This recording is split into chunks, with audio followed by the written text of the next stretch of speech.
I've heard some people say the new X-Wing is small for a UCS set. I disagree. Got the chatter, Red 40.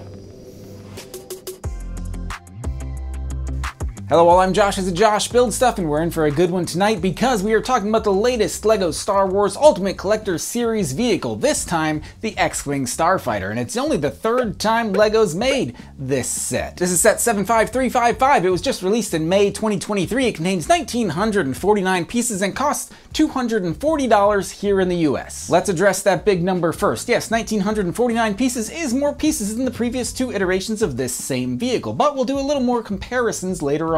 As for this ship, it's big, you may have noticed. It's kind of chunky, you may have noticed, and some things are slightly out of proportion, as other people may have pointed out, but none of that really bothers me. I like the size, I like the price, and I don't have a UCS X-Wing yet, so this was a great buy for me. But that doesn't mean this set doesn't have its flaws. This ship is as formidable as it is flimsy. Seriously, I'm a little afraid to handle this thing. So when it comes to this UCS set today, let's talk about this ship's details, disappointments, features, flaws, minifigures, and many more features right now. All wings report in. Red 10 standing by. Red 7 standing by. Red 40 standing by. Red 40 is a synthetic color additive or food dye commonly found in red drinks like this one, created using petroleum and approved by the FDA. Cut the chatter, Red 40. Cutting the chatter. First, let's talk minifigures, and as with any UCS set, we get a disappointingly small number of figures in this set, coming in at one and one astromech droid. We do get a very nice looking new version of Luke Skywalker. He's got double molded legs, arm printing, back printing, great looking face print, and a great looking helmet that's only missing one small detail. That is, side printing. LEGO's done side printing on these helmets before, but when asked why it wasn't included here, the designer said they had limited printing options for this figure, and it would have cost them an arm and a leg print. So they decided to stick with what they had. R2-D2 is also fittingly included in this set, and he's also fitting nicely into the astromech slot on the X-Wing itself. However, as many others have pointed out, he is R2 small to match the rest of the proportions of this ship, and LEGO should have used the 3x3 dome instead of this one. As for me, I R2 don't care very much. Doesn't bother me. Just like Beggars Canyon back home. Except we're in X-Wings, not T-16s, and we're shooting at other people, and they're shooting back at us, and if we succeed, millions of lives will be lost, not just those of a few rodents. But I guess it's payback for Alderaan, except it's kind of an eye for an eye situation, but an eye for an eye leaves the whole galaxy blind. Cut the chatter, Red 40. Cutting the chatter.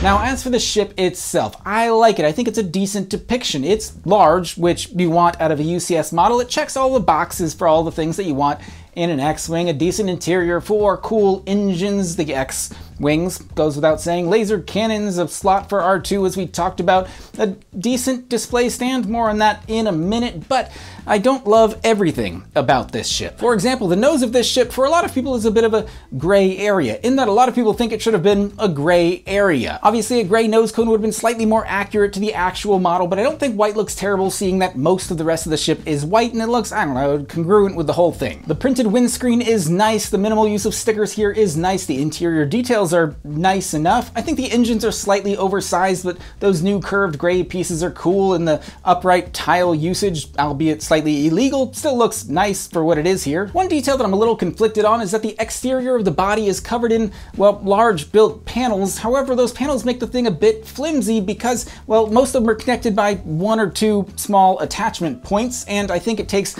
a lot more attachment to build a strong relationship.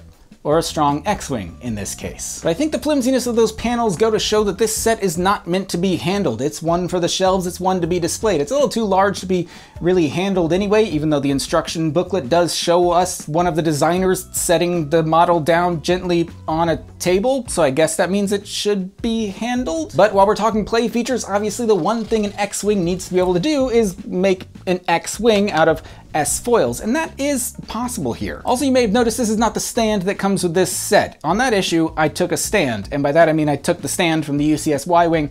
More on that in a second. But an X-Wing needs to be able to put its S-foils in attack position, and this ship does have that ability using a little gear on the top. However, while that may get the job done decently enough, look, that's fine, I think the mechanism itself is a little flimsy, leaves large gaps in the wings, and the wings aren't actually locked into place, as you can see here. Obviously, no one's gonna be doing this with their X-Wing, but like the whole thing just kind of, they'll flop about loosely most of the time. Also, there's that paneling I was talking about, which, as I said before, falls off easily. I'm not doing this for effect. This is honestly how annoying this process is.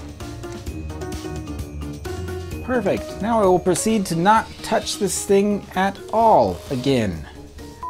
Also, as others have undoubtedly pointed out, the S-foils on this ship, when not in attack position, do tend to droop. Or as some would put it, the wings on this ship sag with such severity that the late great surrealist artist Salvador Dali mistook them for clocks. I stole that joke, and if you know from where, we can be friends.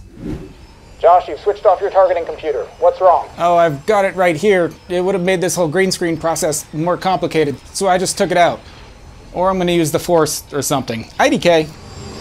When it comes to this display stand, the printed plaque is nice enough. It has a spot for Luke Skywalker, that's nice enough. As for the display stand itself, I think it's supposed to be a throwback to an older X-Wing display design. However, like any good catch and release fisherman, I think we should throw it back into the ocean. LEGO made a perfectly good, new, strong, sturdy Technic display stand. It even has some articulation and other display options. So I think, personally, I'm just gonna buy enough pieces to build another identical Y-Wing stand and display it like this. So as for the ship, I think it looks really nice, but it is a bit too fragile, much like myself, but I'm going through a lot right now. Thanks for saying I look nice though.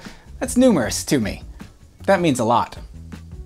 So if you'd like my honest review, I like this set for what it is. I'm glad that we have another UCS set closer to that $200 price range, and I think this set is a decent value for the money. And if you want my dishonest review, I think this is the greatest LEGO set of all time, and you should purchase it right now using my affiliate link in the description down below. But what do I know? I'm actually an audio animatronic built by Josh to make LEGO reviews. Work smarter, not harder. I know, we're veering off topic and we should stay on target, stay on target.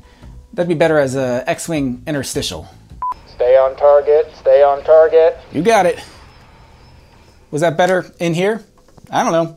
Wipe transition. Let's compare this set to the previous two UCS X-Wing iterations. I think this one is bigger, therefore it's better, and I'm biased because I own this one. Comparison complete.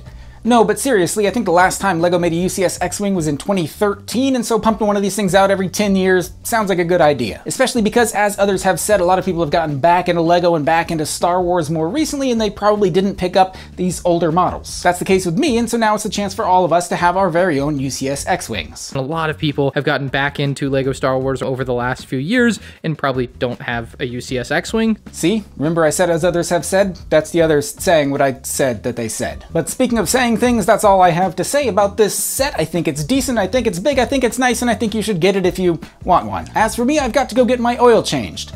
In my car, not in my robotic body. I'll see you next time.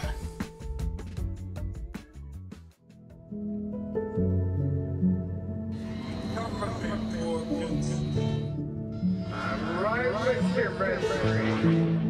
Yes, I can hold it.